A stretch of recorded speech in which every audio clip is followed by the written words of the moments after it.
നമ്മൾ എപ്പോഴും പറയുന്ന ഒരു പദമാണ് റിവൈവൽ. പ്രത്യേകിച്ച് വിശ്വാസികളുടെ ലോകത്തിൽ വളരെ ചർച്ച ചെയ്യുന്ന ഒരു പദമാണ് revival. Revival is an often used term among our Christian circles. റിവൈവലിനെ കുറിച്ച് വ്യത്യസ്തങ്ങളായിരിക്കുന്ന ആശയങ്ങളൊക്കെ ആളുകളുടെ ഇടയിലുണ്ട്. There are different ideas about revival among us. ഒരു മീറ്റിങ്ങിൽ പ്രതീക്ഷിച്ചതിലധികം ആളുകൾ വന്നാൽ റിവൈവൽ എന്ന് പറയുന്നവരുണ്ട്. If there is an unexpected outcome or an unexpected audience in a meeting, people usually say it's a revival. നല്ലൊരു സ്തോത്രാഴ്ച കിട്ടിയ റിവൈവൽ എന്ന് പറയുന്ന ഒത്തിരി ഗ്രൂപ്പുകളുണ്ട്. If the offering was unexpected, people term it as a revival. അങ്ങനെ നല്ല ഉച്ചത്തിൽ സംസാരിച്ചാൽ revival ആണെന്ന് പറയുന്നവരുണ്ട്. If the preaching is a little louder, people say it is a revival. പക്ഷെ അതൊന്നും റിവൈവൽ അല്ല. None of this is a revival.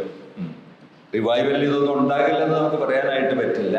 പക്ഷെ ഏതെങ്കിലും ഒരു അടയാളം കൊണ്ട് അതൊരു തികഞ്ഞ റിവൈവലാണ് എന്ന് പറയാനായിട്ട് പ്രയാസമായിരിക്കും. Revival cannot be measured with just one sign and it cannot be said so.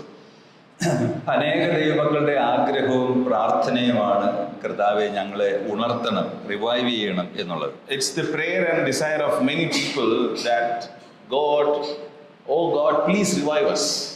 ദൈവം വാസ്തവത്തിൽ തന്റെ ജനത്തെ സന്ദർശിച്ചാൽ, ഒരു റിവൈവൽ കൊണ്ട് അനുഗ്രഹിച്ചാൽ, അത് വരുത്തുന്ന നന്മകൾ, അനുഗ്രഹങ്ങൾ പ്രവചനങ്ങൾക്ക് അതീതമാണ്. If God visits a generation or a community with a revival, the blessings that it brings is unthinkable. എല്ലാ കാലത്തുമുള്ള ദൈവഭക്തന്മാരായിരിക്കുന്ന മനുഷ്യരുടെ ആഗ്രഹവും പ്രാർത്ഥനയും താല്പര്യവുമാണ് കർത്താവേ നീ ഞങ്ങളെ ഉണർത്തണം എന്നത്. God's people of all times and all dispensations have desired and prayed to God, oh, revive us.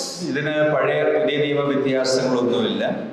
There is no difference in Old Testament or New Testament times. സങ്കീർത്തനങ്ങൾ 80:18-7 അവിടെയെല്ലാം നമുക്ക് ഈ വാക്യങ്ങൾ, ഈ ആശയങ്ങൾ കാണാനായിട്ട് സാധിക്കും. Psalm 80 verses 7 and 18. In these places you can see this idea. അവിടെ സങ്കീർത്തനക്കാരന്റെ ഒരു വലിയ പ്രാർത്ഥനയാണ്, കർത്താവേ ഞങ്ങളെ ഉണർത്തണം. It's a prayer by the psalmist there. Restore us, O God of hosts. അതെ, വീണ്ടും അതേ വാക്യത്തിൽ 18ാമത്തെ വാക്യത്തിൽ പറയുന്നുണ്ട്, റിവൈവസ്, ഞങ്ങളെ ഉണർത്തണം, ഞങ്ങളെ ജീവിപ്പിക്കണം എന്നുള്ള പ്രാർത്ഥന നമുക്ക് കാണുവാനായിട്ട് സാധിക്കും. Again in verse 18 you see it, revive us, Lord. ഇപ്പൊ നമ്മുടെ ഹൃദയത്തിൽ നമുക്ക് തോന്നുകയാണ്, എൻ്റെ സ്പിരിച്വൽ ലൈഫ് പോരാ, ഞാൻ അംഗമായിരിക്കുന്ന സഭയുടെ സ്പിരിച്വൽ സ്റ്റാൻഡേർഡ് വളരെ താഴേക്ക് പോകുന്നു, ആളുകളുടെ ആത്മീയ താല്പര്യത്തിലെ വ്യത്യാസങ്ങൾ വരുന്നു. ജെനുവിനായിരിക്കുന്ന വിശ്വാസികളുടെ ഹൃദയത്തിന്റെ ഒരു കരച്ചിലാണ് കർത്താവേ നീ ഞങ്ങളെ സന്ദർശിക്കണം എന്നുള്ളത്. It's the genuine prayer of a believer who thinks that the spiritual status of my life or my family's life or my church's spiritual status is going down. That believer, if a believer genuinely feels like that, this prayer comes out of his heart. Oh, revive us, Lord. നമുക്ക് ഗൗരവമായ രോഗങ്ങൾ വന്നു, പക്ഷേ ഡോക്ടറെ കാണുമെന്ന് തോന്നുന്നില്ലെങ്കിൽ അത് വേറൊരു രോഗമായിരിക്കും. If we have a serious illness and we don't have the desire to see a doctor, that is indeed a serious illness. എന്ന് പറയുന്നത് പോലെ എനിക്ക് സ്പിരിച്വലി പ്രത്യേകിച്ചൊന്നും സംഭവിക്കുന്നില്ല, എൻ്റെ ചർച്ചിൽ പ്രത്യേകിച്ചൊന്നും സംഭവിക്കുന്നില്ല, എൻ്റെ ഫാമിലിയിലൊന്നും സംഭവിക്കുന്നില്ല, പക്ഷേ ദൈവം നീ ഞങ്ങളെ ഉണർത്തണം എന്ന് പ്രാർത്ഥിക്കാനായിട്ട് തോന്നുന്നില്ലെങ്കിൽ വലിയ ബുദ്ധിമുട്ടാണ്. If nothing is happening in your spiritual life, no particular improvement in your church's spiritual status, and still you don't feel anything to pray to God to revive you or to restore you, then indeed there is something bad happening. എന്നാൽ നമുക്ക് നമ്മുടെ സ്വയം പരിശ്രമങ്ങളാൽ ഒരു ഉണർവ് സൃഷ്ടിച്ചെടുക്കുക അസാധ്യമാണ്. To bring in a revival by our own is impossible. ഉണർവില്ലാത്ത അല്ലെങ്കിൽ ചലനമറ്റ ഒരു ചർച്ചിൽ ഞാൻ ചെന്ന് ആ സഭയെ ഉണർത്തിക്കളയാം എന്ന് നാം വിചാരിച്ചാൽ അത് നടക്കില്ല. If you think that you will go to a church that is dead or that is inactive and you decide that you will go and make it active, it's not possible. നമുക്ക് അവരെ കൊണ്ട് ഉഷാറായിട്ട് ഒരു പാട്ടൊക്കെ പാടിക്കാം, നല്ലൊരു പ്രസംഗമൊക്കെ പറയാം, പക്ഷേ ജനത്തെ ഉണർത്തുക എന്നത് ദൈവത്തിന്റെ നിസ്തുല്യമായിരിക്കുന്ന ഒരു പ്രവർത്തനമാണ്. You may be able to go and encourage them with a song or probably your preaching, but then to revive that community is only possible by God. നമുക്ക് ചരിത്രത്തിലേക്ക് ദൈവത്തിന്റെ വചനത്തിലും ഒക്കെ നോക്കിയാൽ കാണാൻ റിവൈവൽ, ആത്മീക ഉണർവെന്ന് പറയുന്നത് ദൈവം തന്റെ ജനത്തിന്റെ മധ്യത്തിൽ ചെയ്യുന്ന ശക്തമായ ഒരു പ്രവർത്തനമാണ്. As if you look into history, we can see that revival among Christian community is a very important job that the Lord has done over many times. റിവൈവലിനെ കുറിച്ച് ഞാനൊരു ചെറിയ നിർവചനം പോലെ ഇവിടെ എഴുതിയിട്ടുണ്ട്, അവിടെ നിങ്ങൾക്ക് വായിക്കാൻ പറ്റും. Revival is a sudden infusion of divine power into one's life, ultimately results in the transformation of lives and God's glory. ഇപ്പൊ ദൈവം ഓൾ ഓഫ് എ സഡൻ മനുഷ്യരുടെ ജീവിതത്തിൽ ഇടപെട്ട് അവരെ ഉണർത്തുകയും അവരെ ശുദ്ധീകരിക്കുകയും രൂപാന്തരപ്പെടുത്തുകയും ചെയ്യുന്ന ഒരു വലിയ പ്രവൃത്തി, അതൊരു ജീവന്റെ വ്യാപാര ശക്തിയാണ് എന്ന് നമുക്ക് പറയാനായിട്ട് പറ്റും. Revival, as defined in the notes here, this is a special action that God does in the life of a community by using His power, by using His divine power to transform their lives and to bring in His own glory. അപ്പോസ്തല പ്രവൃത്തികളൊക്കെ വായിക്കുമ്പോൾ നമുക്കറിയാം ദൈവത്തിന്റെ ഒരു അതിശയമായ പ്രവൃത്തിയാണ്. അല്ലാതെ ഒരു മനുഷ്യൻ എഴുന്നേറ്റ് എന്ന് പ്രസംഗിച്ച് 3000 ആളുകൾ രക്ഷിക്കപ്പെടുന്നു എന്നൊക്കെ പറയുന്നത് നമുക്ക് എങ്ങനെ അതിനെ വിശദീകരിക്കാനായിട്ട് സാധിക്കുന്നത്? You can see even in Acts of the Apostles that revival is a job done by God, because one man standing up and preaching and 3,000 men getting saved, that's not a usual thing to happen. എസ്രയുടെ കാലത്തുണ്ടായ revival ദൈവത്തിന്റെ ജനം മറ്റ് തെറ്റായ കാര്യങ്ങളെല്ലാം ഉപേക്ഷിച്ച് ദൈവത്തോടും ദൈവവചനത്തോടും ചേർന്ന് നിൽക്കുവാൻ അവരെടുക്കുന്ന തീരുമാനം. Even during the time of Ezra, when people decided to cast away all their old ways and decided to stand together with God or stand for God, that's a very special decision. ഹഗ്ഗായിയുടെ പ്രസംഗം കേട്ട് ജനം ദൈവത്തിന്റെ ആലയം പണിയുവാനായിട്ട് ഉണരുന്ന ഉണർവ് ഇതൊന്നും സാധാരണമായിരിക്കുന്ന കാര്യങ്ങളല്ല. Hearing the preaching of Haggai, people got encouraged to build a temple. That's not a normal thing to happen. നെഹെമ്യാവിന്റെ കാലത്ത് ജനം എഴുന്നേറ്റ് മതിൽ പണിയുന്നത് 55 ദിവസം കൊണ്ട് പൂർത്തിയാക്കി എന്ന് പറയുന്നത് സാധാരണ കാര്യമല്ല. It's not a normal thing to complete the building of a wall of a city in 55 days, as in the time of Nehemiah. ദൈവം പ്രവർത്തിച്ചാൽ 6 മാസം കൊണ്ട് ചെയ്യേണ്ട കാര്യങ്ങൾ 6 ദിവസം കൊണ്ട് പൂർത്തിയാകും. If God works, then things that were supposed to finish in 6 months can be completed in 6 days. ഭൂതകാലങ്ങളിൽ ദൈവം റിവൈവൽ സൃഷ്ടിച്ച കാര്യങ്ങളെ കുറിച്ചൊക്കെ നമുക്ക് ചരിത്രത്തിലേക്ക് നോക്കിയാൽ കാണാം. As we look into history, we can see many occasions when God intervened to bring in a revival. അങ്ങനെ ധാരാളം ഉണർവുകളുടെ ചരിത്രങ്ങൾ നമുക്ക് ചരിത്രത്തിലേക്ക് നോക്കിയാൽ പഠിക്കാനായിട്ട് സാധിക്കും. The history of lot of revivals which happened. ഇംഗ്ലണ്ടില് John Wesley, Charles Wesley, George Whitefield ഇവരുടെ കാലത്ത് നടന്ന ഉണർവിനെ കുറിച്ച് ദീർഘമായി നിങ്ങൾ പുസ്തകങ്ങൾ നോക്കിയാൽ വായിക്കാനായിട്ട് പറ്റും. In England during the time of John Wesley and Whitfield, you can see a lot of writings about those revivals. റിവൈവലിന് മുൻപ് ഇംഗ്ലണ്ടിന്റെ അവസ്ഥ വളരെ ദയനീയമായിരുന്നു എന്നാണ് ചരിത്രം പറയുന്നത്. England before revival was in a great moral darkness. 18ാം നൂറ്റാണ്ടില് ആ രാജ്യത്തിന്റെ അന്ധകാരം, ആത്മീയവും ധാർമ്മികമായ വിഷയങ്ങളിൽ വലിയ അന്ധകാരം നിറഞ്ഞ ഒരു കാലമായിരുന്നു. 18th century was a time of great moral and spiritual darkness in England. ആളുകള് ആത്മീയത, മതം എന്ന വാക്ക് കേട്ടാൽ പൊട്ടിച്ചിരിക്കുമായിരുന്നു. People usually laughed when they heard spirituality or religion. സഭ, ആരാധന, ദൈവം തുടങ്ങിയ വാക്കുകൾ അവർക്ക് അലർജി ആയിരുന്നു. People were allergic to the words of church, God, worship. London സിറ്റിയില് ആളുകള് രാത്രിയായാൽ വേണ്ട സന്ധ്യ മയങ്ങിയാൽ ഒരു മനുഷ്യൻ പുറത്തിറങ്ങില്ല, അതിനുള്ള ധൈര്യം ഉണ്ടാകില്ല. In London city, people they feared to roam around after dark. Sports ഒക്കെ എന്ന് പറയുന്നത് വളരെ ക്രൂവലായിട്ട് ചെയ്തിരുന്ന ഒരു കാലം. Sporting events were performed in a very cruel manner. 160 കുറ്റങ്ങള് capital പണിഷ്മെന്റിന് തത്തുല്യമായിട്ട് അവർ കണ്ടിരുന്നു. Around 160 crimes were declared worthy of capital punishment. ജയിലുകള് ആളുകളെ കൊണ്ട് നിറഞ്ഞു. The prisons were filled with people. ശുശ്രൂഷക്കാര് തന്നെ ദൈവിക വിഷയങ്ങളെ അശുദ്ധമാക്കി കളഞ്ഞ ഒരു കാലം. Even the ministers of God, they profaned the holy things of God.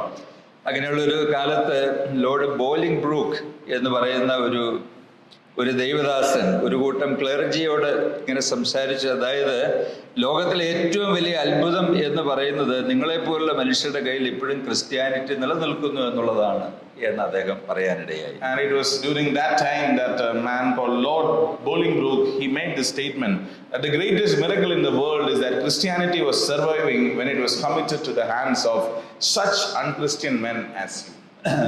പ്രിയമുള്ളവർ, അത് വളരെ ഷാർപ്പായ ഒരു ക്രിറ്റിസിസമാണ്. It's a very sharp criticism. ഇന്നും ലോകത്തിൽ വേണമെങ്കിൽ അങ്ങനെയൊക്കെ പറയാനായിട്ട് സാധിക്കും. Maybe today also people may say like that. ഇന്ത്യയിലെ ദൈവദാസന്മാരും ക്രിസ്ത്യൻ ലീഡേഴ്സും ഒക്കെ ഇങ്ങനെ ആയിരുന്നിട്ടും ഇത് നിലനിൽക്കുന്നു എന്നുള്ളതാണ് ഏറ്റവും വലിയ അത്ഭുതം എന്ന് പറയുന്നത്. Even in our country, even though God's people and the leaders of churches, even though they are like in the condition as of today, still the church is surviving. അതുകൊണ്ട് ഒരു രാജ്യത്തെ സ്പിരിച്വൽ ലീഡേഴ്സ്, വിശ്വാസികൾ എല്ലാവരും ഒരുപോലെയാണ് എന്ന അർത്ഥമൊന്നും അതിനകത്തില്ല. It doesn't mean that all the spiritual leaders or all the believers, Christians in a country are like that. ഇംഗ്ലണ്ടിലും നല്ല മനുഷ്യരുണ്ട്, അതുകൊണ്ടാണല്ലോ ഇങ്ങനെയുള്ള പ്രസംഗങ്ങൾ അവർ പറഞ്ഞത്.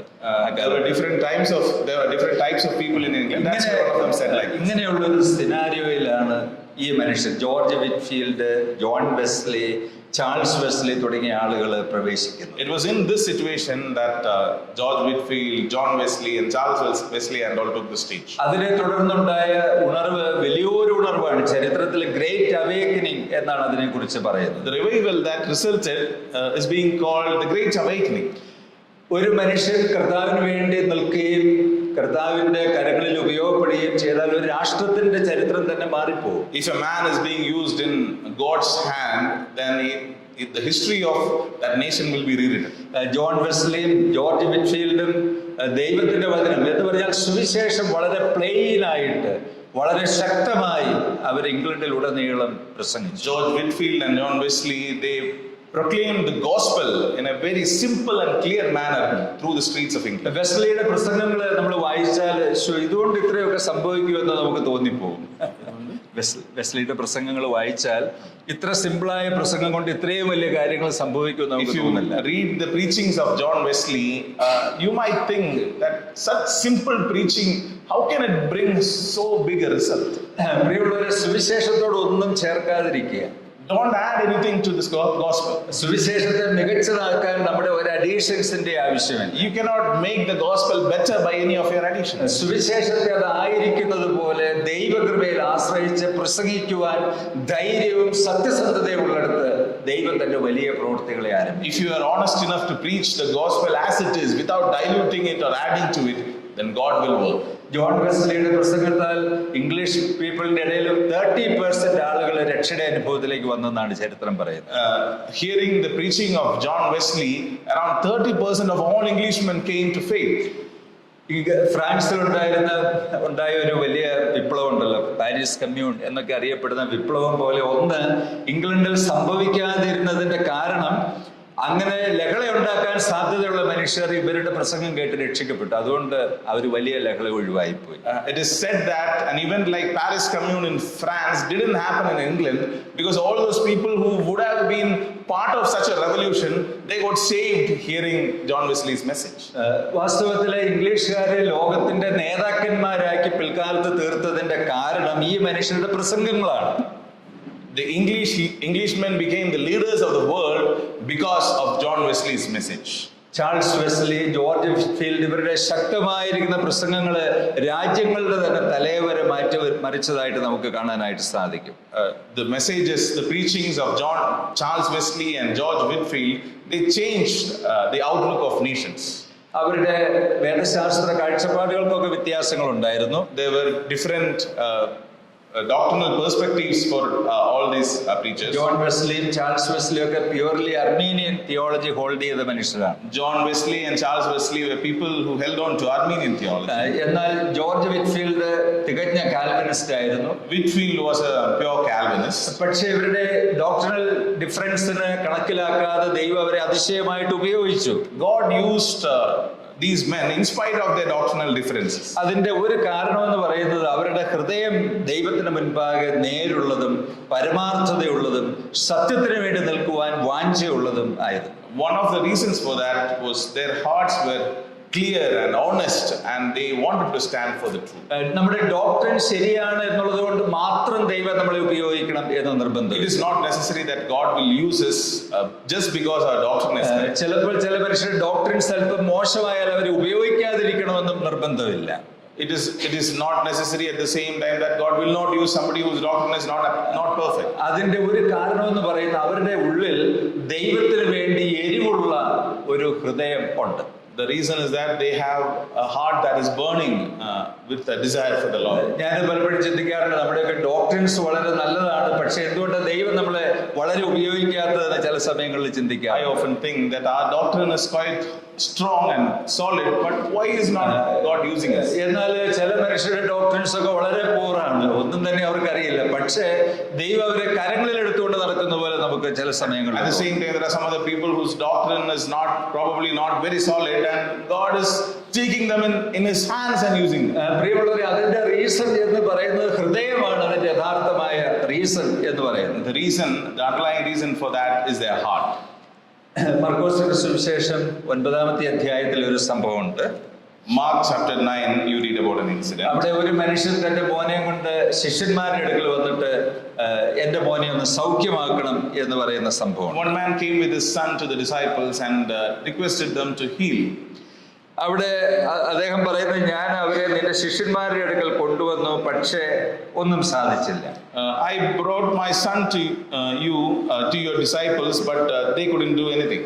അയ്യോ, അവര് പുതിയ ആളുകളാണ്, അവരുടെ ശുശ്രൂഷ അങ്ങ് തുടങ്ങിയുള്ളൂ, അവരെ കാര്യമാക്കേണ്ടതെന്നല്ല, കർത്താവ് ഈ ശിഷ്യന്മാരെ കഠിനമായി ശാസിച്ചു. Jesus didn't reply, no, they are very juniors in their ministry, don't just think bad of them. No, he didn't say like that.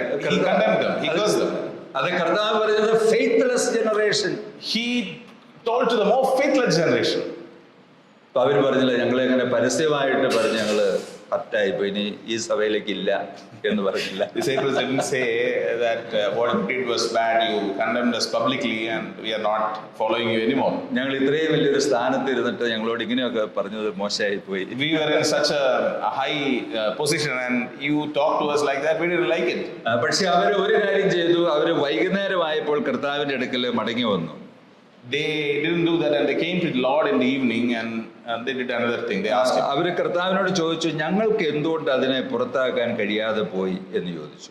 They asked Jesus in the evening that why were we not able to cast out that demon? അങ്ങനെ ഒരു സുബോധം ആ മനുഷ്യർക്കുണ്ടായിരുന്നു.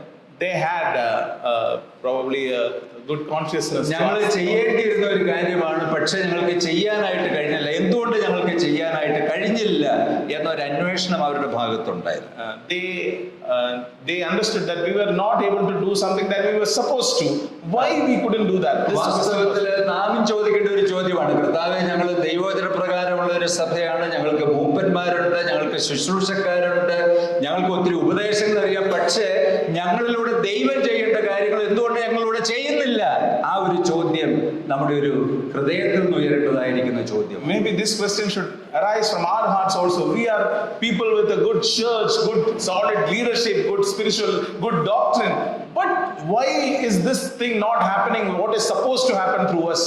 ഞങ്ങൾ എല്ലാ കാര്യങ്ങളും ശരിയാണ് എന്ന് ഞങ്ങൾ അഭിമാനിക്കുന്നു, പക്ഷെ ഒരു ചുക്കും സംഭവിക്കുന്നില്ല. We take pride in the fact that we are very true to the word of God, but nothing is happening through us. കർത്താവ് അവരോട് കൃത്യമായ കാരണങ്ങൾ പറഞ്ഞു, നിങ്ങൾക്ക് എന്തുകൊണ്ട് ഇത് സാധിച്ചില്ല എന്ന കാര്യം പറഞ്ഞു. But Jesus answered them, why exactly the disciples were not able to cast out the demon. കർത്താവ് ഈ ജാതിയെ അങ്ങനെ എളുപ്പത്തിൽ ഒഴിവാക്കാൻ പറ്റില്ല. Jesus told, it is not easy to cast out. ഈ ജാതി എന്ന് പറയുന്നതിന് പ്രത്യേക പ്രാധാന്യമുണ്ട്. This kind. There is a special importance to this kind when Jesus mentioned. ഈ സാത്താന്യമായിരിക്കുന്ന ശക്തികളുടെ ബന്ധനത്തിൽ നിന്ന് ആളുകളെ വിടുവിക്കണമെങ്കിൽ ദൈവജനത്തിന്റെ പ്രാർത്ഥനയും വിശ്വാസവും അനിവാര്യമാണ്. അത് കൂടാതെ അതിനെ സാധ്യമാക്കിയെടുക്കുന്നത് നടക്കില്ല. To cast out, to help the generations or the communities around us to come out from satanic and demonic possessions, it is necessary that we are involved in prayer and our faith is built up.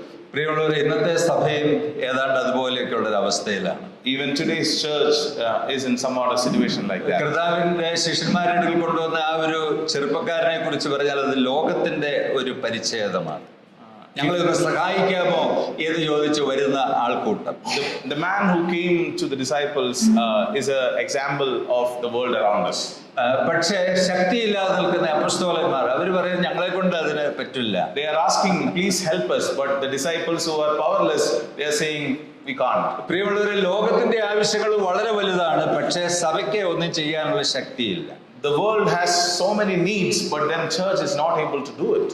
ഇതാണ് ഇന്നത്തെ സഭയുടെ ഒരു അവസ്ഥ എന്ന് പറയുന്നത്. പ്രിയമുള്ളവരെ, അതിന് വ്യത്യാസം വരണമെങ്കിൽ ദൈവം തന്നെ നമ്മിൽ ഒരു നല്ല പ്രവൃത്തിയെ ആരംഭിക്കണം. If it need to change, then God himself has to start a good work in us. എന്നാലാണ് ശരിയായ ഒരു റിവൈവലിന്റെ അനുഭവത്തിലേക്ക്, ആത്മീയ ജീവന്റെ ഒരു സമ്പന്നമായ അനുഭവത്തിലേക്ക് തന്റെ ജനത്തെ കർത്താവിന് കൊണ്ടുവരാൻ സാധിക്കും. Only then can we come into to an experience of revival or a filled up spiritual state. John വെസ്ലിയുടെയും ചാൾസ് വെസ്ലിയുടെയും ഒക്കെ സമയം പോലെ തന്നെയുള്ള ഒരു കാലമാണ് ഈ കാലവും. Even these times are like the times of John Wesley and Charles Wesley.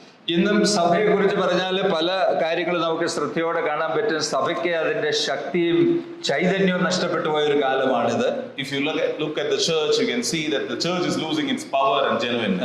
ക്രിസ്ത്യൻസും വിശ്വാസികളും ഒക്കെ ലോകത്തിന്റെ മാതൃകളോട് പിൻപറ്റുവാൻ താല്പര്യപ്പെടുന്ന ഒരു കാലം. Believers, Christians are conforming to the patterns of the world. വിശ്വാസികളുടെ ആത്മീയ താല്പര്യങ്ങൾ താഴേക്ക് പോകുന്ന ഒരു കാലം. The spiritual interests of believers are going down. Conversions, ആളുകൾ രക്ഷിക്കപ്പെട്ടു വരുന്ന സഭകൾ ചുരുക്കമാണ്. Conversions or churches who have conversions are very rare. രക്ഷിക്കപ്പെടുന്നു എന്ന് പറയുന്ന ആളുകളൊന്നും വാസ്തവത്തിൽ പലതും രക്ഷിക്കപ്പെട്ടത് തന്നെയാണോ നമുക്കറിയില്ല. People who say or claim that they are saved, we are not sure that they are really saved. അനേക ഇടങ്ങളിൽ ഒരു കുടുംബം കർത്താവിനെ സ്വീകരിച്ച് മാനസാന്തരത്തോടെ വന്നിട്ട് എത്രയോ വർഷങ്ങളായിരിക്കുന്നു. In many churches, it is rare to find a family who have come newly into faith, who have accepted the Lord and been baptized. അതുപോലെ ആത്മീയ രൂപാന്തരത്തിന് പകരം ബാഹ്യമായിരിക്കുന്ന പ്രകടനങ്ങൾക്ക് സമയം ഉള്ള ഒരു കാലമാണ് ഈ കാലം. Instead of spiritual transformations, there is more importance to outward things. ദൈവത്തിന്റെ ജനത്തിന് നല്ല ഉപദേശങ്ങൾ കേൾക്കാനായിട്ടുള്ള സമയവും താല്പര്യവും കുറഞ്ഞു പോയി. People are not interested in hearing good doctrine and instruction. അന്ത്യകാലത്തെ കുറിച്ച് അപ്പോസ്തലനായ പൗലോസ് പറയുമ്പോൾ അത് പറയുന്നുണ്ട്, കേൾപ്പാൻ ഇമ്പമുള്ള കാര്യങ്ങൾ പറഞ്ഞു കൊടുക്കുന്ന preachers. Even about the end times, Paul speaks that you will have preachers who will cater to what the congregation likes. പ്രിയമുള്ളവർ, ഇങ്ങനെയുള്ള ഒരു കാലത്ത് ദൈവത്തിന്റെ ജനത്തിന് ഏറ്റവും അനിവാര്യമായിരിക്കുന്ന കാര്യമാണ് ഒരു റിവൈവൽ എന്നത്. In these times, it is utmost essential for the people of Lord to have a revival. റിവൈവലിനെ കുറിച്ച് അനേക നിർവചനങ്ങളും വിശദീകരണങ്ങളും ഒക്കെ പറയാം. എന്നാൽ ഇതിനെക്കുറിച്ച് പറയുന്ന ചുരുക്കം ചില പാസേജുകൾ ഞാൻ നിങ്ങളുടെ ശ്രദ്ധയിലേക്ക് കൊണ്ടുവരാം. I want to bring in to your attention a few passages which talks about revival. സങ്കീർത്തനം 32 ഏറ്റുപറച്ചിലിന്റെയും വിടുതലിന്റെയും സന്തോഷത്തിന്റെയും ഒക്കെ ഒരു അധ്യായമാണ്. Psalm 32 is a portion that talks about confession and coming back and redemption. സങ്കീർത്തനത്തിന്റെ പശ്ചാത്തലവും മറ്റ് വിഷയങ്ങളും എല്ലാം നിങ്ങൾക്കറിയാം. You know the background of this psalm. 32ാമത്തെ സങ്കീർത്തനം 7ാമത്തെ വാക്യം, Verse 7 of Psalm 32. അതെ, അവിടെ പറയുന്നത്, താൻ തന്റെ പാപങ്ങളൊക്കെ ഏറ്റുപറഞ്ഞ് ദൈവത്തോട് നിരപ്പ് വരുന്ന സമയത്ത് സങ്കീർത്തനക്കാരൻ പറയും, നീ എന്നെ രക്ഷയുടെ സന്തോഷം ഉടുപ്പിക്കുന്നു. As he confessed his sin to the Lord and he received forgiveness, he is saying, you surround me with shouts of deliverance. സങ്കീർത്തനക്കാരന്റെ സന്തോഷം, ഊർജ്ജസ്വലത, ഉത്സാഹം എല്ലാം കൈമോശം വന്നു. Psalmist probably lost all his interest and active nature and all his തനിക്ക് യുദ്ധം ചെയ്യാനുള്ള താല്പര്യങ്ങള്, രാവിലെ എഴുന്നേറ്റ് ദൈവത്തിന്റെ മുഖം അന്വേഷിക്കാനുള്ള താല്പര്യങ്ങള് ഒക്കെ വളരെ നഷ്ടപ്പെട്ടു പോയിരിക്കുന്നു. He lost his interest at war or probably to get up early in the morning and to find joy in the Lord. ആ പഴയ ഒരു ചാമും ഒരു ഗ്ലോറിയും ഒക്കെ ദാവീദിൽ നിന്ന് മാറിപ്പോയി. Probably David lost all his charm and glory. അദ്ദേഹം പറയുന്നത്, എനിക്ക് ഒരു തണുപ്പില്ല, എപ്പോഴും ഒരു ചൂടാന്നാ പറയുന്നത്.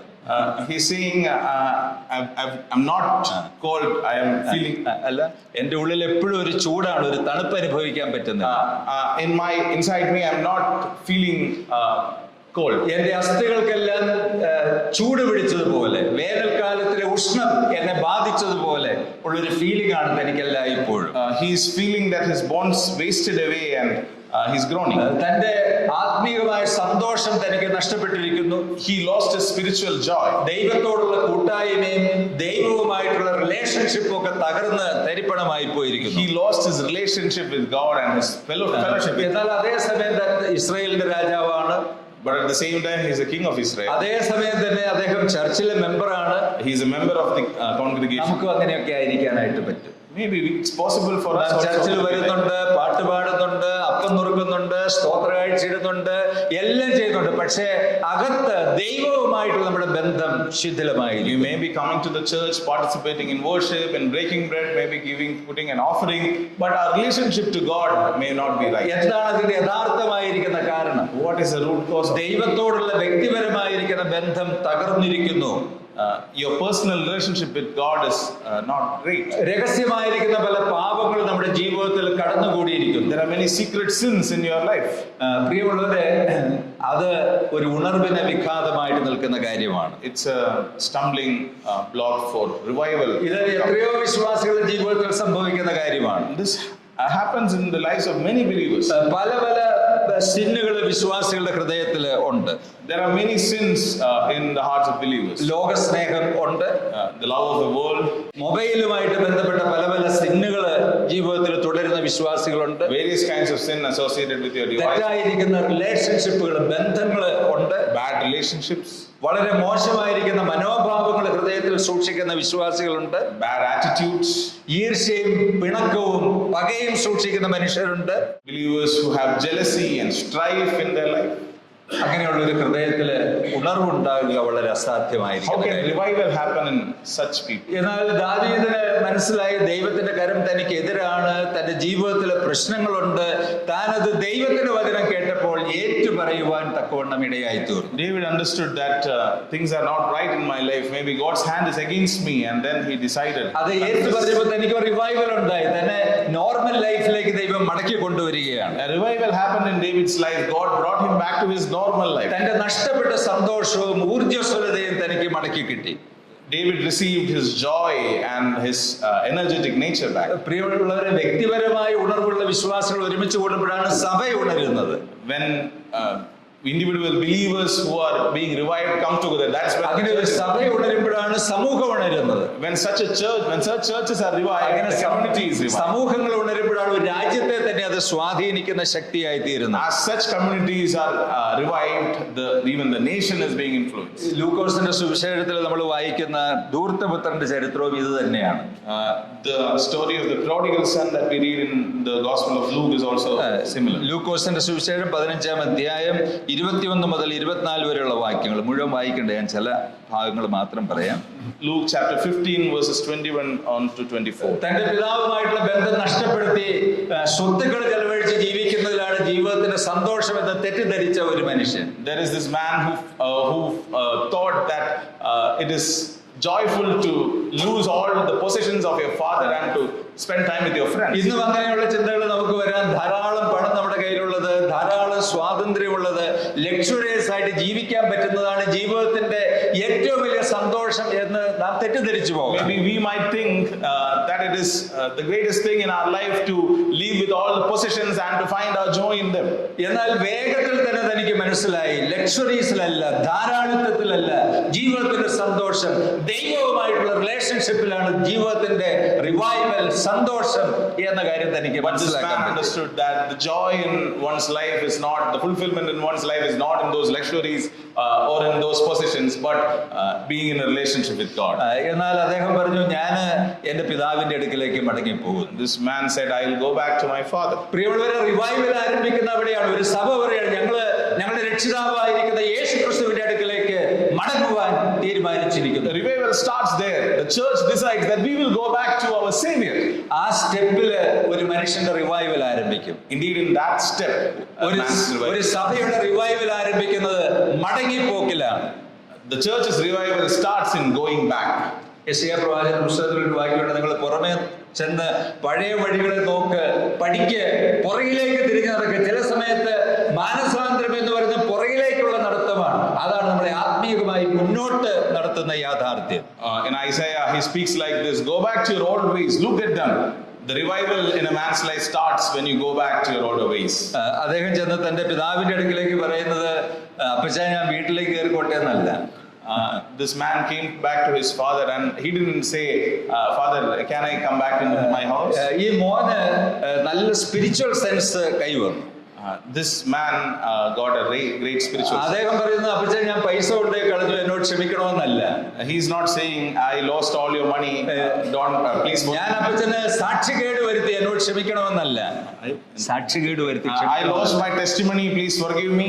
No. അദ്ദേഹം പറയുന്നത്, ഞാൻ സ്വർഗത്തോടും നിന്നോടും പാപം ചെയ്തിരിക്കുന്നു. He is saying to his father, I have sinned against heaven and you. പ്രിയമുള്ളവരെ, ഈ പ്രഭാതത്തിൽ ഒരുപക്ഷെ നാം ദൈവസന്നിധിയിൽ പറയേണ്ടതായിരിക്കുന്ന പ്രസ്താവന അതാണ്. Probably this is a statement that we should make unto God today morning. കർത്താവേ, എന്റെ പാപങ്ങള് ആത്യന്തികമായി ദൈവത്തോടാണ്, ദൈവത്തിന്റെ വചനത്തോടാണ്, ദൈവിക പരിപാടികൾക്കെതിരെയാണ്. My sins are ultimately against you, O God, against your program, O God. ആ സമയത്ത് തന്റെ സന്തോഷം മടങ്ങി വന്നു. His joy came back to him at that very moment. തന്റെ പിതാവ് പറയുന്നത് എന്തെല്ലാം കാര്യങ്ങളാണ്. അവന് പുതിയ വസ്ത്രങ്ങൾ ധരിപ്പിക്കണം. The things that his father is doing are so great. He needs to be പുതിയ ചെരുപ്പ് ഇടിവിക്കണം, new clothes, new footwear, മോതിരം ഇടിവിക്കണം, a new ring, കാളയെ അറുക്കണം, സന്തോഷം ആരംഭിക്കണം, a fattened calf needs to be slaughtered, വിരുന്നൊരുക്കണം, a feast has to be arranged. വാസ്തവത്തിൽ കർത്താവ് ഇസ്രായേലിനോട് പറഞ്ഞ ഒരു വലിയ സന്ദേശമാണത്. This is a message that the Lord gave to the whole of Israel ദൈവത്തിൽ നിന്ന് അകന്ന് ദൂരേക്ക് പോയി കഴിഞ്ഞു. Israel had gone away from its Lord. നിങ്ങൾ മടങ്ങി വരേണ്ടുന്ന സമയം അതിക്രമിച്ചിരിക്കുന്നു. The time to come back, it's near. ദൈവരാജ്യത്തിന്റെ സന്തോഷം അണപൊട്ടി ഇസ്രായേലിലേക്ക് ഒഴുകാനുള്ള തടസ്സം ദൈവമല്ല, ദൈവത്തിന്റെ ജനത്തിന്റെ സിന്നാണ്.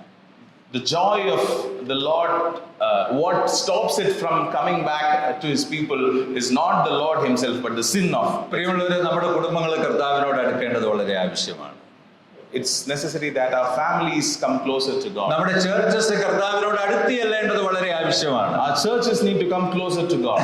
വെറുതെ ഒരു ഭംഗിവാക്ക് കർത്താവെ ഞങ്ങൾക്ക് തെറ്റിപ്പോയി എന്ന് പറയുന്നതിലൊന്നും മീനിങ് ഒന്നുമില്ല. It's not enough just to say out with our words that we are wrong. എനിക്ക് തോന്നുന്നു കുറച്ച് ഹോംവർക്ക് ഒക്കെ നമ്മൾ വീട്ടിലിരുന്ന് നമ്മുടെ ഉള്ളിൽ ചെയ്യണം. Maybe we need to do some homework at പോയ കാലങ്ങളെ കുറിച്ചുള്ള ഒരു പരിശോധന നമ്മൾ നടത്തണം. we need to go back and evaluate our ways. ദൈവത്തോടുള്ള ബന്ധം എങ്ങനെയാണ്? How is our relationship with ദൈവത്തിന്റെ God? വചനത്തിന്റെ ധ്യാനം എങ്ങനെയാണ്? How is our meditation of the word? പാപങ്ങൾ എന്റെ ഹൃദയത്തെ ശരിക്കും പ്രയാസപ്പെടുത്തുന്നുണ്ടോ? Is sin really troubling my heart? ഞാൻ ഒരു habitual സിന്നറായിട്ട് അധപ്പതിച്ചിരിക്കുന്നുവോ? Am I a habitual sinner? പ്രിയമുള്ളവരെ, അങ്ങനെ ഒരു നുറുക്കം വന്ന ഒരു മനുഷ്യൻ ഒരു സഭ ക്രിസ്തുവിന്റെ അടുക്കിലേക്ക് ചെന്നാൽ അവിടെ അവരുടെ റിവൈവൽ ആരംഭിക്കും. If a broken church like this comes to the Lord, a revival begins there. വീണ്ടും മറ്റൊരു വേദഭാഗത്തേക്ക് നമ്മുടെ ശ്രദ്ധയെ ഞാൻ കൊണ്ടുവരാം. അപ്പോസ്തല പ്രവൃത്തികൾ 6-ാം അധ്യായം 1 മുതൽ 7 വരെയുള്ള വാക്യങ്ങളെ മുഴുവൻ വായിക്കണ്ട, നമുക്ക് ചില വാക്യങ്ങൾ മാത്രം വായിക്കാം. We'll go to another passage, Acts chapter 6 verses. ഞാൻ അവിടെ നിന്ന് പറയാൻ ആഗ്രഹിക്കുന്ന ഒരു കാര്യം, ഒരു ചർച്ചിലെ കാര്യങ്ങൾ പുട്ട് ഇൻ ഓർഡർ ആയാൽ ആ സഭ ഉണരും. I want to say this to you, that if the things in a church are put in order, then it will come into revival. അവിടെ അപ്പോസ്തലന്മാർ പറഞ്ഞ ഒരു പ്രസ്താവന ഞാൻ ഓർക്കുകയാണ്. അത് അവർ പറയുന്നത്, ഞങ്ങള് ഈ പല കാര്യങ്ങൾ ചെയ്യാതിരിക്കുക നല്ലത് എന്ന് പറഞ്ഞു. ഇന്നിപ്പം ആളുകൾ പറയും ഞാൻ തന്നെ എല്ലാം ചെയ്തോളാം എന്ന് പറയുന്ന ഒരു കാലമാണ്. അപ്പോസ്തലന്മാർ പറഞ്ഞു ഞങ്ങളെല്ലാം ചെയ്യാതിരിക്കുന്നതാണ് നല്ലത്. These are times when people say we will do everything, but then in Acts chapter 6 we see the apostle saying we will not do everything. ചർച്ചസിൽ നമ്മൾ കല്യാണാലോചനയ്ക്ക് പോവും, മരിച്ചടക്കിന് പോവും, സ്നാനത്തിന് പോവും, പിന്നെ വീട് കയറാൻ പോവും, പിന്നെ കഞ്ഞി വെക്കാൻ പോവും, കറി വെക്കാൻ പോവും, പിന്നെ എന്തെല്ലാം പരിപാടികളാണ് നമ്മൾ ചെയ്യുന്നത്. As church leaders, we go for housewarmings, for marriages, for preparing food, to arrange things. We go for everything. ഇതെല്ലാം ചെയ്യേണ്ട കാര്യങ്ങളാണ്. പക്ഷെ ഇതെല്ലാം ആര് ചെയ്യണമെന്നുള്ളതാണ് ചോദ്യം. These all are things that need to be done, that ought to be done. But who should do these things? ഞാൻ ചെയ്യേണ്ട കാര്യങ്ങൾ എന്തൊക്കെയാണ്, ഞാൻ ചെയ്യരുതാത്ത കാര്യങ്ങൾ എന്തൊക്കെയാണ്, എനിക്ക് പലപ്പോഴും സെൻസ് ഇല്ല. What are the things I ought to do? What are the things that I ought not to do? I am senseless regarding these. അപ്പോസ്തലന്മാർ പറഞ്ഞു ഞങ്ങളല്ല ചെയ്യേണ്ടത്. Apostles are saying here, these are not supposed to be done by us. അപ്പോസ്തലന്മാർ അത് ചെയ്തിട്ട് ദൈവം അതിനെ അനുഗ്രഹിച്ചില്ലല്ലോ. They did it, they used to do them, but then God didn't bless them. അവരെക്കാൾ മാതൃകയുള്ള ഒരു സഭയിലുണ്ടോ? ഇല്ല. Is there any other church who is much more a better model for us? പക്ഷെ അവരെ ചെയ്യാനിറങ്ങിയ സമയത്ത് സഭ മുഴുവൻ അവർക്ക് എതിരായി തീർന്നു. ചെയ്യാൻ തുടങ്ങിയപ്പോൾ ചെയ്യരുതാത്ത കാര്യം ചെയ്യാൻ തുടങ്ങിയപ്പോൾ when they started doing these things which they were not supposed to do, the church became against them. അവർക്ക് വേഗം കാര്യങ്ങൾ സെൻസ് ചെയ്തു. അവര് They sensed what is wrong. അവര് പറഞ്ഞു ഞങ്ങൾ ചെയ്യേണ്ടത് ഇതൊന്നുമല്ല. They told, ഞങ്ങൾ എന്താ ചെയ്യേണ്ടത്? ഞങ്ങളോ പ്രാർത്ഥനയിലും വചന ശുശ്രൂഷയിലും ഉറ്റിരിക്കും. we ought not to do these things, but we are supposed to devote our time to prayer and to the ministry of എന്നിട്ട് God. ഇങ്ങനെയുള്ള കാര്യങ്ങൾ ചെയ്യാൻ ആത്മാവും ജ്ഞാനവും നിറഞ്ഞ 7 സഹോദരന്മാരെ തെരഞ്ഞെടുക്കുക, അവരെ ഈ വേലയ്ക്കാക്കാം. But to do these things, we are going to find people who are filled with the Spirit and with wisdom, and we are going to appoint them for this purpose. അപ്പൊ അതിനവര് പറഞ്ഞ ആത്മാവും ജ്ഞാനവും നിറഞ്ഞ മനുഷ്യര് തന്നെ വേണം ആ ശുശ്രൂഷയ്ക്ക്. People who are full of spirit and wisdom are needed for this very purpose. അവരെ മുന്നോട്ട് കൊണ്ടുവന്നു, അവർക്ക് വേണ്ടി പ്രാർത്ഥിച്ചു, കൈവച്ചു, അവരെ ശുശ്രൂഷയിൽ ആക്കി വെച്ചു. They came forward, they were appointed, and they were entrusted with that ministry. 7ാമത്തെ വാക്യത്തിലേക്ക് വരുമ്പോൾ നമ്മൾ വായിക്കുന്ന ദൈവവചനം പരന്നു, ശിഷ്യന്മാരുടെ എണ്ണം യെരുശലേമിൽ ഏറ്റവും പെരുകി, പുരോഹിതന്മാരിലും വലിയൊരു കൂട്ടം വിശ്വാസത്തിലേക്ക് വന്നു. വളരെ സിമ്പിൾ ആണ് അതിന്റെ reason. The result of that we see in verse 7. The word of God continued to increase, and the number of disciples multiplied greatly in Jerusalem, and a great many of the priests became obedient to the faith. John സ്റ്റോട്ട് എന്ന് പറയുന്ന ദൈവദാസൻ അദ്ദേഹത്തിന്റെ ഒരു പുസ്തകത്തിൽ എഴുതിയിട്ടുണ്ട്, എല്ലാ local ചർച്ചസിലും അപ്പസ്തോല പ്രവൃത്തികൾ 6ാമത്തെ അധ്യായം വർഷത്തിൽ 2 പ്രാവശ്യം പ്രസംഗിക്കണം. John Stott has said like this, that the book of Acts of Apostles should be read at least twice in a year in every church. അല്ലെങ്കിൽ പ്രയോറിറ്റീസ് മാറിപ്പോവും. If not, priorities will go haywire. ശുശ്രൂഷകൾ മാറിപ്പോവും. Ministries will go haywire. സഭയുടെ revival നഷ്ടപ്പെട്ടു പോകും. Church will lose its revival. എന്തൊക്കെ കാര്യങ്ങളാണ് അവർ ക്രമപ്പെടുത്തിയത് ആ സഭയിൽ? What all things did they bring into order? ഒന്ന് ലീഡർഷിപ്പിന്റെ പ്രാർത്ഥന, The prayer of leadership. 2 അവരുടെ വചന പഠനം, The study of the word of God. 3 സഭയിലെ വിശ്വാസികളുടെ ഇടയിലുള്ള കൂട്ടായ്മ, The fellowship among the believers. അത് ഡീക്കന്മാരിലൂടെ സാധ്യമാകണം. It became possible through deacons. ഈ കാര്യങ്ങൾ അവർ ക്രമപ്പെടുത്തി 21 ദിവസത്തെ ഉപവാസ പ്രാർത്ഥന നടത്തിയതായിട്ട് ഇവിടെ എഴുതിയിട്ടില്ല. We don't see them having spent 21 days in fasting. 40 ദിവസത്തെ ഫാസ്റ്റിംഗ് അവർ നടത്തിയില്ല. They didn't do a call for a fasting for 40 days. പക്ഷേ അവർ ചെയ്യേണ്ട കാര്യം ചെയ്തപ്പോൾ അത് ദൈവത്തിന് മുൻപാകെ പ്രസാദമായി തീർന്നു. But when they did those things that they were supposed to do, God was pleased in that. പ്രിയമുള്ളവരെ, അതിന്റെ റിസൾട്ട് എന്താണ്? ഒരു വലിയ റിവൈവല് ആ സഭയിൽ ആരംഭം കുറിക്കുവാനിടയായി. And as a result, a great revival came among them. പ്രിയമുള്ളവരെ, നമ്മുടെ സഭകളിലും ഇങ്ങനെയുള്ള ക്രമീകരണങ്ങൾ നടക്കേണ്ടത് വളരെ ആവശ്യമാണ്. It is necessary that our churches also have such arrangements. പ്രിയമുള്ളവരെ, നമ്മൾ സഭയിലെ മൂപ്പന്മാരായി തീർന്നു എന്നുള്ളതുകൊണ്ട് റിവൈവൽ ഒന്നും ഉണ്ടാകില്ല. Revival will not happen because we became elders in our church, ഡീക്കന്മാരുണ്ടായെന്ന് വിചാരിച്ചുണ്ടാകണമെന്നില്ല, or because we have deacons in our church, അല്ലെങ്കിൽ ട്രാവൽ ചെയ്യുന്ന ഇതര മിഷണറിമാരെ പോലുള്ള സഹോദരന്മാരുണ്ടായെന്ന് വിചാരിച്ചുണ്ടാകണമെന്നില്ല, or some missionaries came out of our church. പക്ഷേ ഇവിടെ പറയും ഞങ്ങളോ പ്രാർത്ഥനയിലും വചന ശുശ്രൂഷയിലും ഉറ്റിരിക്കും. അതാണ് അതിന്റെ കീ എന്ന് പറയുന്നത്. The key for revival is that we will be involved, devoted to prayer and ministry of the word of God. അവരുടെ ക്രിസ്തീയ ശുശ്രൂഷകളുടെ priority ക്രമപ്പെട്ടു. The priority of their Christian ministry, they set that in order. എനിക്ക് തോന്നുന്നു അവർ ദീർഘസമയം ദൈവമുമ്പാകെ ഇരുന്ന് പ്രാർത്ഥിക്കുകയും കർത്താവിന്റെ മുഖം അന്വേഷിക്കുകയും ചെയ്തു. I think that they probably spend a lot of time in prayer and inquiring of the face of the Lord. ഈ ഡീക്കന്മാരായി നിയമിക്കപ്പെട്ട ആളുകള് ആത്മാവിന്റെ നിറവിലും പരിജ്ഞാനത്തിലും അവർ നിലനിന്നിരുന്നു എന്ന കാര്യം നമ്മൾ വായിക്കുമ്പോൾ മനസ്സിലാവും. We see about the deacons that they were staying full of spirit and wisdom. പ്രിയമുള്ളവരെ, അതിന്റെ ഫലമായിട്ട് ഒരു വലിയ റിവൈവല് ആ ജനത്തിന്റെ മധ്യത്തിൽ ഉണ്ടാകാനായിട്ട് ഇടയായി. And as a result of that, a great revival came among them. ദൈവം നമ്മളെ എന്തിനാണ് വിളിച്ചിരിക്കുന്നത് എന്ന് നാം ക്ലിയർലി മനസ്സിലാക്കേണ്ടത് വളരെ ആവശ്യമാണ്. We need to understand why God has called. എന്നെ കുറിച്ചുള്ള ദൈവികമായിരിക്കുന്ന പരിപാടി എന്താണ്? What is God's program about? എന്റെ ജീവിതത്തിന്റെ പ്രധാനപ്പെട്ട ശുശ്രൂഷകൾ എന്തൊക്കെയാണ്? What are the main ministries that God എന്റെ has? മുൻഗണനകൾ എന്തെല്ലാമാണ്? What are my priorities? priorities. അവിടെയാണ് നമുക്ക് ഫോക്കസ് ചെയ്യേണ്ടത്. That is where we need to focus. ആ ഫോക്കസിലേക്ക് നമ്മൾ മടങ്ങി വരുമ്പോൾ ദൈവം പ്രവർത്തിക്കാനായിട്ട് ആരംഭിക്കും. When we come back to that focal points, God will start working in our life. ഞാൻ ഭക്തസിംഗിന്റെ ജീവിതത്തിൽ നിന്നൊരു സംഭവം ഇങ്ങനെ ഒരിക്കൽ വായിക്കാനിടയായത് ഓർക്കുകയാണ്. I have read a story from the life of the അദ്ദേഹം മുംബൈയിൽ വന്നിട്ട് മിനിസ്ട്രി ആരംഭിച്ചു. എനിക്ക് തോന്നുന്നു മാസങ്ങൾ അദ്ദേഹം പ്രസംഗിച്ചു എല്ലാ ദിവസവും. He came back to Mumbai and he started preaching, and probably he preached for months. അപ്പൊ അദ്ദേഹം ഒരു ദിവസം അങ്ങനെ ഇരുന്ന് ഒത്തിരി സങ്കടപ്പെടുകയും നിരാശപ്പെടുകയും ഒക്കെ ചെയ്തു. എത്ര കാലങ്ങളായി പ്രസംഗിക്കുന്ന ഒരു ആത്മാവിനെ പോലും ഇതുവരെ ലഭിച്ചില്ലല്ലോ. He was disappointed that I've been preaching for so many days, but then I've not won a soul for the Lord. അപ്പൊ കർത്താവ് തന്നോട് ഇങ്ങനെ ഇടപെട്ടു എന്നാണ് അതിനകത്ത് രേഖപ്പെടുത്തിയിരിക്കുന്നത്. He records how the Lord intervened with him. നിന്നോട് ഇങ്ങനെ ഓടി നടന്ന് പ്രസംഗിക്കാൻ ആരാ ആവശ്യപ്പെട്ടത്? Who asked you to run down like this and preach? നിന്നെ വിളിച്ചിരിക്കുന്നത് ഒന്നാമത് എന്റെ അടുത്തിരിക്കാനാണ്. I have called you to stay with me. നീ എത്ര സമയം എത്ര ദിവസങ്ങൾ എന്റെ അടുത്തിരുന്നു? How many days or how much time have you spent? നീ ഒത്തിരി സ്ട്രീറ്റുകളും വീടുകളും ഒക്കെ കറങ്ങി നടന്ന് പ്രസംഗിച്ചല്ലോ, എന്നിട്ട് എന്താ ഉണ്ടായി? You're roaming around streets and going to different homes. പ്രിയമുള്ളവരെ, നാം ഇനിയും മനസ്സിലാക്കാത്ത ഒരു കാര്യം, ദൈവവേല നിങ്ങളുടെയും എന്റെയുമല്ല, ദൈവവേല ദൈവത്തിൻ്റെതാണ്.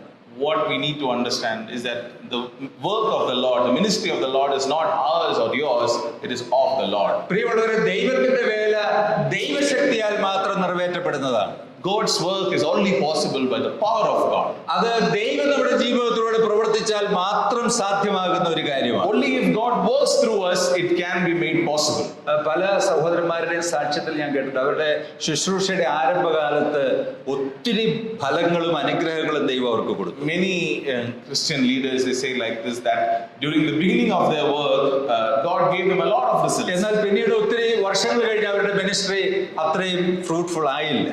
But after some years, the fruit started decreasing, or they were not that effective. എനിക്ക് അതിനെക്കുറിച്ച് മനസ്സിലാക്കാൻ പറ്റിയ ഒരു കാര്യം, നമ്മുടെ തുടക്കത്തിൽ നമുക്കൊന്നും അറിയില്ലല്ലോ.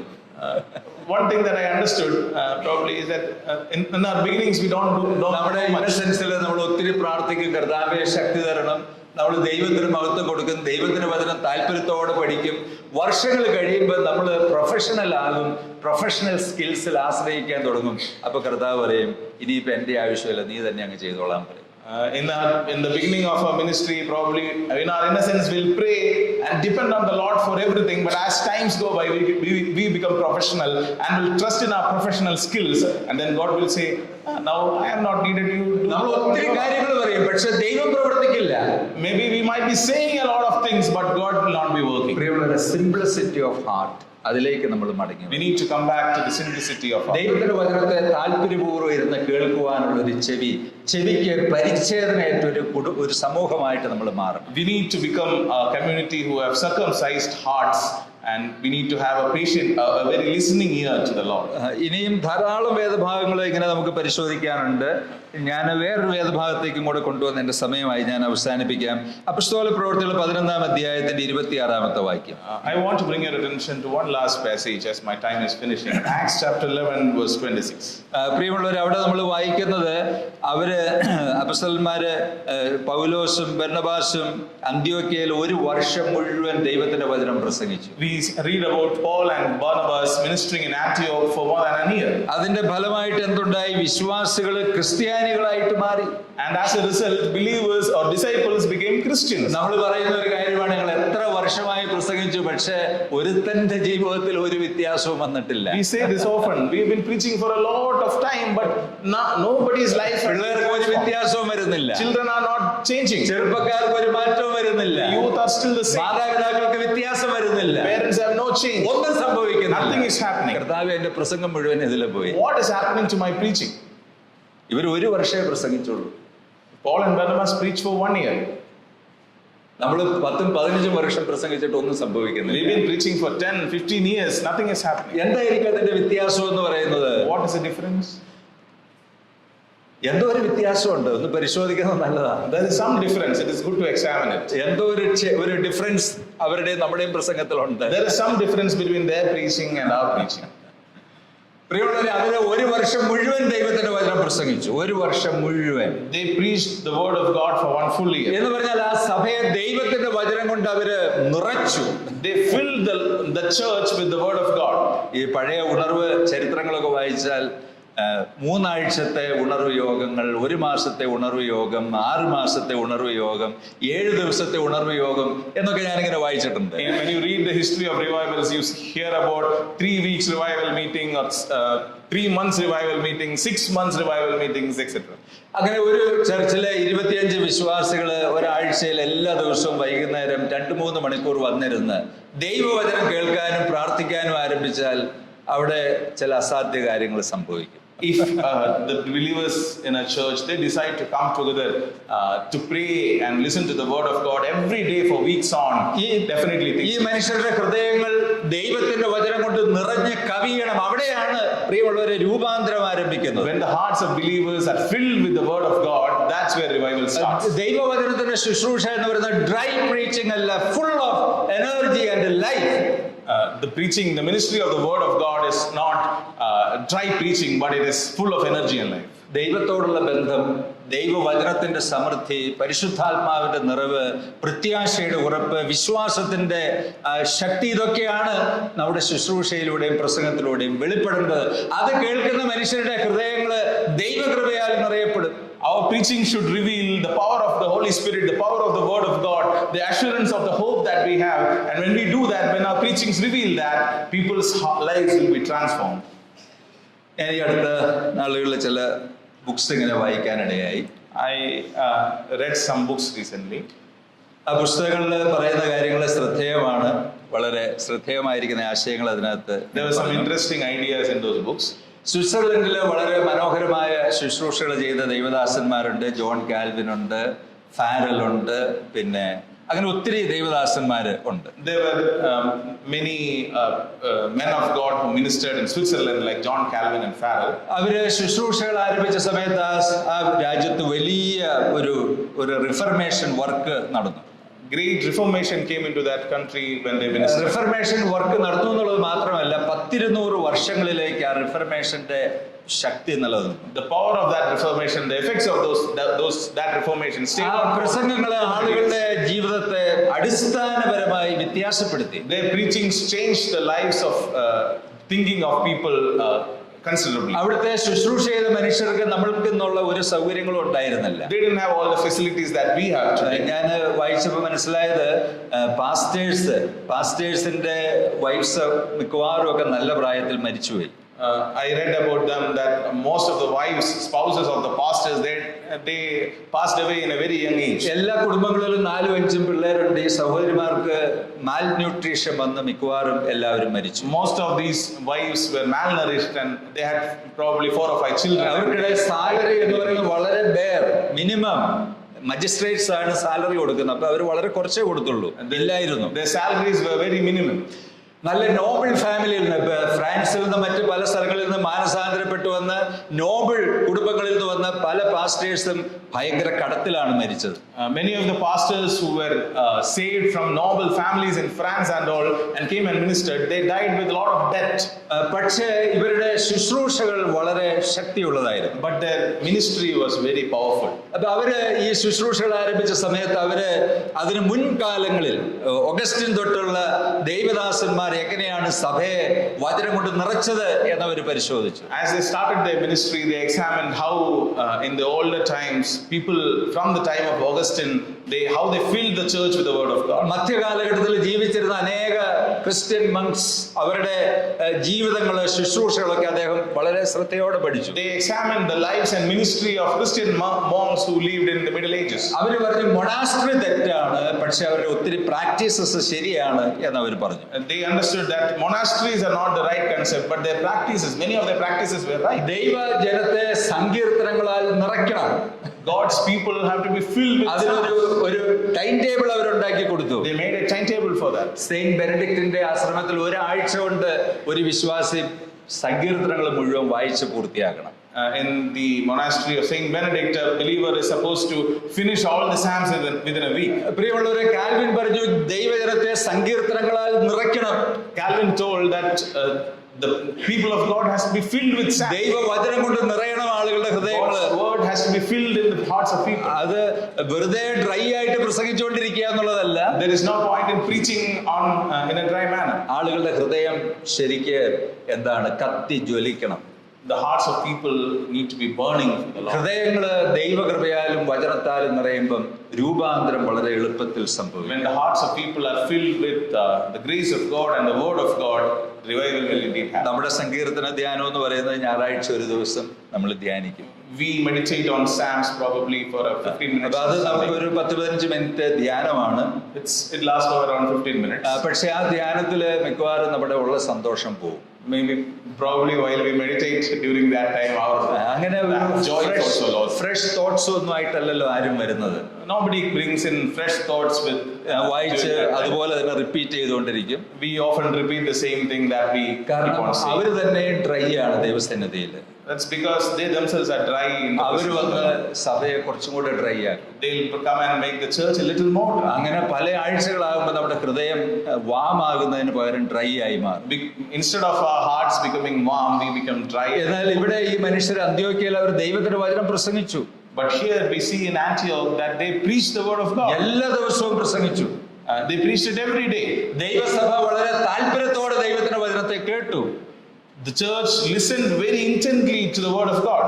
അത് കലാശിച്ചത് അവരുടെ down to earth transformation. And it resulted in a great transformation among the people. പ്രിയമുള്ളവരെ, ദൈവത്തിന്റെ വചനത്തിന്റെ പ്രസംഗം ഫലവത്തായാൽ ജീവിതങ്ങൾ രൂപാന്തരപ്പെടും. If the preaching of the word of God is effective, lives will be changed. അതാണ് ഏറ്റവും വലിയ റിവൈവൽ എന്ന് പറയുന്നത്. That is the greatest revival. അവിടെ കർത്താവിനെ നാം മഹത്വപ്പെടും. The name of the Lord will be praised. അവിടുന്ന് ആളുകൾ ദൈവവേലയ്ക്കായിട്ട് ഇറങ്ങി പുറപ്പെട്ടു. People will decide to go for the ministry. പോകുന്നൊന്നും പറഞ്ഞ് ആരെയും തള്ളിവിട്ടൊന്നുമില്ല. They listened. പരിശുദ്ധാത്മാവിന്റെ സ്വരം അവർ കേട്ടു. Nobody pushed them to the ministry, but they heard the nudging of the Holy Spirit. എന്നാൽ ഒരു 10-30 വർഷം കഴിയുമ്പോൾ കർത്താവ് തന്നെ മടുത്തു. വെളിപ്പാട് പുസ്തകത്തിൽ പറഞ്ഞു, പരിശുദ്ധാത്മാവിന്റെ സ്വരം കേൾപ്പാൻ മനസ്സുള്ളവർ കേൾക്കട്ടെ എന്ന് പറഞ്ഞു. അന്ത്യോക്യയിൽ അങ്ങനെയല്ലായിരുന്നു. After some time, the Lord says in Revelations that whoever is willing to hear the Spirit, let him listen. But it was not in Antioch like that. അന്ത്യോക്യയിൽ ആളുകൾ വളരെ ഈഗർലി വെയിറ്റ് ചെയ്യാണ്, പരിശുദ്ധാത്മാവ് എന്താണ് സംസാരിക്കുന്നത്. In Antioch, people were waiting eagerly to hear what the Spirit of the Lord is telling us. എഫെസോസിലും സ്മുർന്നയിലും ലവോദിക്കയിലും പരിശുദ്ധാത്മാവ് സംസാരിക്കാനായിട്ടല്ല, കേൾക്കാനാണില്ല. It was not because the Spirit of the Lord was not speaking to them in Ephesus and Laodicea and Smyrna, but they were nobody willing to listen. സഭയുടെ ചെവി മന്ദമായി പോയി. The ears of the church became dry. ഹൃദയത്തിന്റെ ചൂട് നഷ്ടപ്പെട്ടു പോയി. They lost the warmth of their hearts. പ്രിയമുള്ളവരെ, നമുക്ക് ഒരു സ്വയപരിശോധനയിലേക്ക് മടങ്ങി വരാം. Let's go back to an evaluation of ourselves. നമുക്ക് ചില നല്ല തീരുമാനങ്ങൾ എടുക്കാം. Let's take some good decisions. കർത്താവേ, എനിക്ക് നിന്റെ മുഖം അന്വേഷിക്കണം. Lord, I need to inquire. കർത്താവേ, ഞാൻ എൻ്റെ ജീവിതത്തിന്റെ പ്രയോറിറ്റീസ്, മുൻഗണനകളൊക്കെ ഞാനൊന്ന് പരിശോധിക്കട്ടെ. I want to look at my priorities in my life. ഞാൻ എന്നെ തന്നെ ഉയർത്താനാണോ പരിശ്രമിക്കുന്നത്? Many a time I am trying to exalt myself. അതോ ഞാൻ കർത്താവിനെ ഉയർത്താനാണോ പരിശ്രമിക്കുന്നത്? But shouldn't I be exalting you, O Lord? കർത്താവേ, നീ എന്നെ സഹായിക്കണം. Lord, please help me. A.W. ടോസർ എന്ന് പറയുന്ന മനുഷ്യൻ 20-ാം നൂറ്റാണ്ടിലെ പ്രവാചകൻ എന്നറിയപ്പെട്ട ഒരു മനുഷ്യനാണ്. A.W. Chaucer is known as the prophet of 20th century. അദ്ദേഹവും അദ്ദേഹത്തിന്റെ സിസ്റ്ററും ഒക്കെ ഒരു കാലത്ത് രക്ഷിക്കപ്പെട്ടു. He and his sister came to the Lord at around the same time. രക്ഷിക്കപ്പെട്ട ചില കാലങ്ങൾ കഴിയുമ്പോൾ സഹോദരിക്ക് ഈ ടോസറിനെ കുറിച്ച് തോന്നി, ഇദ്ദേഹത്തിന് എന്തെങ്കിലും കുഴപ്പം സംഭവിച്ചോ? After some time of getting saved, the sister thought about Tozer. What happened? അദ്ദേഹം ഇങ്ങനെ രാവിലെ തോറും എഴുന്നേറ്റിരുന്ന അനേക സമയം ദൈവവചനം ഇങ്ങനെ വായിക്കുകയും പ്രാർത്ഥിക്കുകയും കരയുകയും ഏറ്റുപറയുകയും ഒക്കെ ചെയ്യും. Tozer is getting up every morning and spending time in the presence of the Lord, reading the word of God, praying and crying. അതാണ് ടോസറിനെ മറ്റു മനുഷ്യരിൽ നിന്ന് വ്യത്യസ്തനാക്കി തീർത്ത കാര്യം. That was what kept Tozer different from others. അദ്ദേഹം പറഞ്ഞു, സഭയ്ക്ക് വേണ്ടത് പ്രവാചക ശബ്ദമാണ്. He said that the church needs the voice of a prophet. സഭയ്ക്ക് വേണ്ടത് പ്രോഫറ്റ്സിനെയാണ്. Church needs prophets. ആളുകളെ ഉണർത്തുന്ന, People who will ആളുകളെ ഉത്സാഹിപ്പിക്കുന്ന, prophets. ദൈവത്തിന്റെ വചനത്തിന്റെ ശക്തി ആളുകളെ അനുഭവിക്കണം. People should taste the power of the word of God. പ്രിയമുള്ളവർ, ഒരു കൺഫെഷനിലേക്ക് നമ്മുടെ ജീവിതങ്ങളിൽ നിന്ന് ആളുകൾ മൂവ് ചെയ്യണം. let our lives move into an experience. നമ്മുടെ ഹൃദയങ്ങളെ നാം പരിശോധിച്ചാൽ നമുക്ക് ഏറ്റുപറയാൻ ഒത്തിരി കാര്യങ്ങൾ കാണും. There are many things to confess before the Lord if we examine our lives. ദൈവത്തിന്റെ വചനത്തെ താല്പര്യപൂർവ്വം ധ്യാനിക്കുന്ന, പഠിക്കുന്ന, അതിന് സന്തോഷമുള്ള ഒരു അനുഭവത്തിലേക്ക് നാം മടങ്ങി വരേണ്ടത് ആവശ്യമാണ്. Let's return to an experience where we will meditate the word of God with an intent and find joy and peace in that. ഒരു ഫെയ്ത്ത്ഫുൾ പ്രയർ നമുക്ക് ആവശ്യമാണ്. We need a faithful prayer. ഈ ചാൾസ് ഫിന്നി അദ്ദേഹം attend ചെയ്തുകൊണ്ടിരുന്ന ചർച്ചിലെ മൂപ്പന്മാരോട് പറയുമായിരുന്നു, നിങ്ങൾ ദൈവത്തെ ഓർത്ത് എനിക്ക് വേണ്ടി പ്രാർത്ഥിക്കരുത്. Charles Finney used to tell the leaders of his church, please don't pray for me. അതിന് അദ്ദേഹം പറഞ്ഞു, നിങ്ങൾ എന്തോരം വർഷമായി പല കാര്യങ്ങൾ പ്രാർത്ഥിക്കുന്നു, ഈ ചർച്ചിൽ ഒന്നും സംഭവിക്കുന്നില്ലല്ലോ. He said to his leaders, you've been praying for long for many things, but nothing is happening in this church. അതിന്റെ കാരണം ദൈവം നിങ്ങളുടെ പ്രാർത്ഥന കേൾക്കുന്നില്ല, അതുകൊണ്ട് നിങ്ങൾ എനിക്ക് വേണ്ടി പ്രാർത്ഥിക്കരുത്. That means that God is not hearing your prayer, so please don't pray for me. നമ്മുടെ ഒത്തിരി പ്രാർത്ഥനകളെ കുറിച്ച് ഞാൻ ചിന്തിക്കുമ്പോൾ നമ്മൾ പ്രാർത്ഥിച്ചു കഴിയുമ്പോൾ പ്രാർത്ഥിച്ചു എന്നുള്ള സന്തോഷം, പക്ഷെ ഒന്നും സംഭവിക്കണം നമുക്ക് നിർബന്ധമില്ല. Many times our prayers are also like that. We pray and probably we are happy because we prayed, but nothing is happening. ഏലിയാവ് പ്രാർത്ഥിക്കാനിരുന്നപ്പോൾ അങ്ങനെ ആയിരുന്നില്ല. But it was not like that when Elijah prayed. ഏലിയാവ് പ്രാർത്ഥിക്കാനിരുന്നപ്പോൾ തന്റെ ബാല്യക്കാരനോട് നീയും കൂടെ വായിരിക്കെ എന്ന് പറഞ്ഞ് അദ്ദേഹത്തെ ഇൻവൈറ്റ് ചെയ്തില്ല. അദ്ദേഹത്തിന്റെ ബാല്യക്കാരനെ കൂടുതൽ വിളിച്ച് പ്രാർത്ഥിപ്പിച്ചില്ല. Elijah didn't invite his servant to come together with him and pray. അദ്ദേഹം ഇരുന്നു പ്രാർത്ഥിച്ചു, മഴയ്ക്ക് വേണ്ടി പ്രാർത്ഥിക്കുകയാണ്. Elijah is sitting and praying for the rain. ഒന്ന് പ്രാർത്ഥിച്ചു, prayed once. അദ്ദേഹം ഒരു റിസൾട്ട് പ്രതീക്ഷിക്കുന്നുണ്ട്. He is expecting a result. തന്റെ ബാല്യക്കാരനോട് പറഞ്ഞു പോയി നോക്കിയെന്ന് പറഞ്ഞു. He asked the servant to go and look. ഒന്നും കണ്ടില്ല. Didn't see anything. വീണ്ടും പ്രാർത്ഥിച്ചു, നോക്കാൻ പറഞ്ഞു. അങ്ങനെ 7 വട്ടം പ്രാർത്ഥിച്ചു. Happened for 7 times. 7ാമത്തെ പ്രാവശ്യം റിസൾട്ട് ഉണ്ടായി. 7th time a result happened. നമ്മൾ എന്തിനാ ഈ പ്രാർത്ഥിക്കുന്നത്? Why are we praying? പ്രാർത്ഥിച്ചു എന്ന് വരുത്താനാണോ? Just for the sake of praying? പ്രാർത്ഥിക്കുമ്പോൾ ഒരു സന്തോഷം ഉണ്ടാവും കേട്ടോ, ഇല്ലെന്നല്ല, അവൻ ആ സന്തോഷം മതിയോ? When we pray, we are happy, we are joyful, but is that enough? അതിനൊരു ആൻസർ വേണ്ടേ? Don't you need an answer for your prayer? Answer ഇല്ലാത്ത പ്രാർത്ഥനകൾ എനിക്ക് ഭയങ്കര വിഷമാണ്. Answerless prayers are not a great thing and I am sad about them. പ്രിയമുള്ളവരെ, നമുക്ക് ഉത്തരം വേണം. We need answers. ഒന്നുകിൽ യെസ് വേണം, either a yes അല്ലെങ്കിൽ നോ വേണം, or a no, അല്ലെങ്കിൽ വെയിറ്റ് എന്നുള്ളൊരു വാക്ക്, or wait. എന്തെങ്കിലും ഒരു ഉത്തരം നമുക്ക് ദൈവത്തിന്റെ പക്കൽ നിന്ന് വേണം. You should get an answer from the Lord. ദൈവം നമ്മളെ അനുഗ്രഹിക്കട്ടെ. May God bless us. വലിയ റിവൈവൽ തന്ന് ദൈവം നമ്മളെ ഉഷാറാക്കട്ടെ, ഉത്സാഹിപ്പിക്കട്ടെ. May God encourage us and enrich us with a great revival among us. ഈ 25ാമത് വാർഷികാഘോഷത്തിൽ പങ്കെടുക്കാനുള്ള അവസരം ഞങ്ങൾക്ക് തന്നതിൽ പ്രത്യേകം നന്ദി പറയുന്നു. I thank the church for inviting us to participate in this 25th anniversary celebration. ഞങ്ങളെ ഫാമിലി ആയിട്ട് ഓർത്ത് പ്രാർത്ഥിക്കണം. Please remember us as a family. ഞങ്ങളുടെ മോൾ ഇവിടെ ഉണ്ട്, Our daughter is here. എല്ലാ പ്രത്യേക കെയറുകൾക്കായിട്ട് നന്ദി പറയുന്നു. We thank the church for taking care of us.